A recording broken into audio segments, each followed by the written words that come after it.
পক্ষে কথা বলি। আমার মধ্যে কোনো কমপ্লেক্স নাই। এখন এটা তো আসলে আমার কিছু করার নাই। আমি তানভীর ভাবির কাজটা সাহায্য করার কথা ছিল।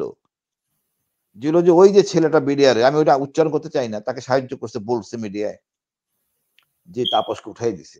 এই নামটা প্রকাশ না করতে। তাহলে ওই ছেলেটার ক্ষতি হবে। উনি কথা শোনেন নাই। যে ব্যক্তি শোনেন নাই কথা প্রকাশ করে দিয়েছেন, এখানে তো আমার আপনার থাকা উচিত না।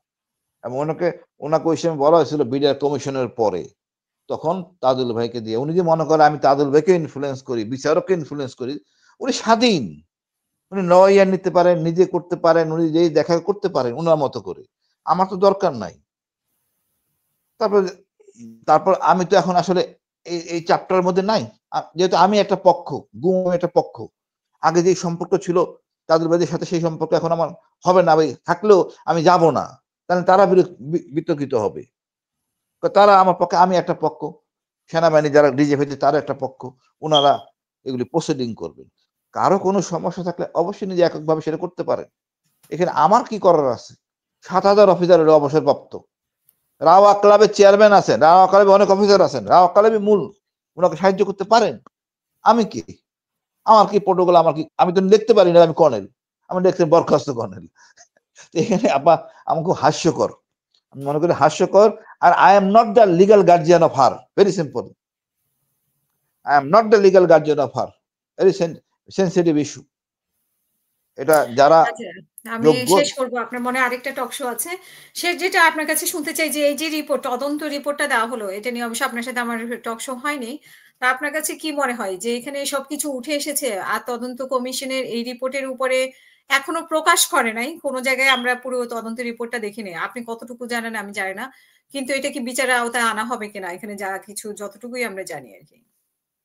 আপা, এই বৈরী পরিবেশে জেনারেল ফজলুকে নিয়োগ করতে আমাদের অনেক কষ্ট করতে হয়েছে। হাসান নাসির স্যার অনেক কষ্ট করছে, অনেকটা চাপ জোর করে ওনাকে নিছি। আমি জানি জেনারেল ফজলু যা করতে পারবেন অন্য জেনারেল তা পারবেন না, অন্য জেনারেল তা করবেন না।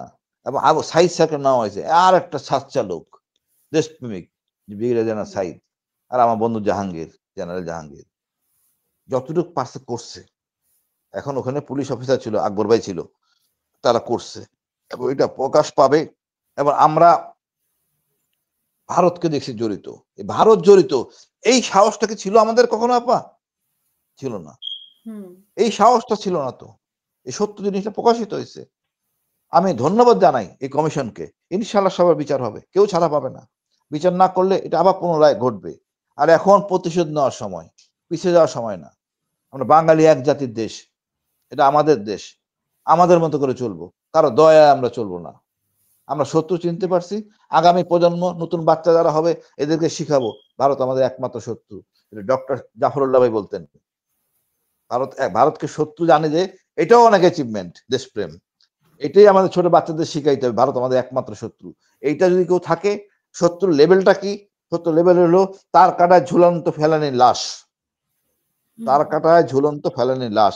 এটা এই পর্যায়ে শত্রু, কতটা অমানবিক, কত অত্যাচারী নেমে। আর আওয়ামী লীগ মানে হলো গিয়া ধর্ষক, অনৈতিক জঘন্যতম অপরাধী, চুরিবাজ, দুর্নীতিবাজ, গুম করে, এটাই হলো আওয়ামী লীগ। আওয়ামী লীগের স্থান এই দেশে নাই, পরিষ্কার। এটা চিরতরে শেষ হয়ে যাবে।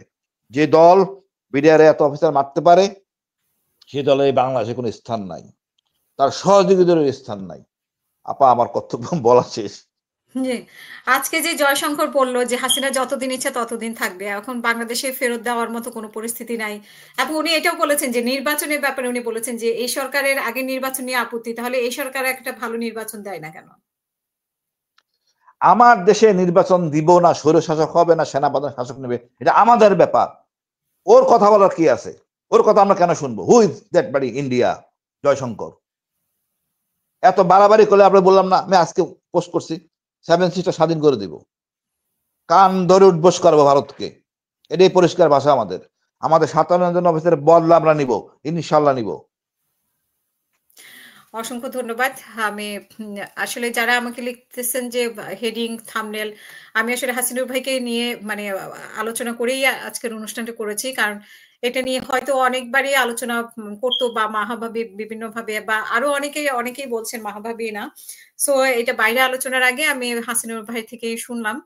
আ আমার মনে হয় হাসিনুর ভাই আমার একজন সবসময় ভালো গেস্ট। মানে মানে শুরু থেকে গুম হওয়ার থেকে ফেরত এসে উনি আমাদের সাথে যুক্ত আছেন। তো আমরা চাই না যে হাসিনুর ভাইকে কোনোভাবে বিতর্কিত হোক মানে বা আবারও উনি কোনো আপা ষড়যন্ত্রের আপা শিকার হোক।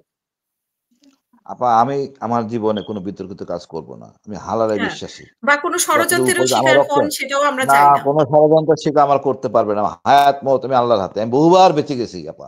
বহুবার বেঁচে গেছি যুদ্ধে। এই জেএমবি দমনে। আমার প্রত্যেকটা অপারেশন কিন্তু আমি খালি পাই নাই আপা। আমি সবার আগে থাকতাম। জি, সুতরাং আমি এটা নিয়ে ভয় করি না। আমার পরিবার, বাচ্চা আমি মনে করি তোমরা কারো উপকার করতে না পারো অপকার করবে না। এটা আমার মূল দর্শন। আর হালাল খাবা। আমি এর মধ্যেই থাকি। সবসময় আমার পাবেন কোন রকম বিতর্ক করার কিছু নাই। আমি কারোর নিন্দা করতে চাই না, বাট করার সক্ষমতা রাখি। আমি আবারও বলি, নিন্দা করার মতো সক্ষমতা রাখি। উইথ প্রুফ, বাট আমি করতে চাই না, করব না। আমি সবাইরে সম্মান করি। যার জায়গা শেষে থাকুক, যার দায়িত্ব পালন সে করুক। শান্তিতে বসবাস করুক। আমি খুবই ক্ষুদ্র বরখাস্ত অফিসার। কাউকে সাহায্য করার মতো সামর্থ্য আমার নাই। আমার খালি মুখে চাপাবাজি আছে। তাও দেশের জন্য, অন্য কিছু না। ধন্যবাদ আপা। হাসিনুর ভাই আপনাকে অসংখ্য ধন্যবাদ এবং আমি খুবই দুঃখিত যে আজকে এরকম একটি টক শো আপনার সাথে আয়োজন করতে হয়েছে। সো প্রিয় দর্শক আপনাদেরকে অসংখ্য ধন্যবাদ। আমার মনে হয় যে উনার মুখে শোনাটাই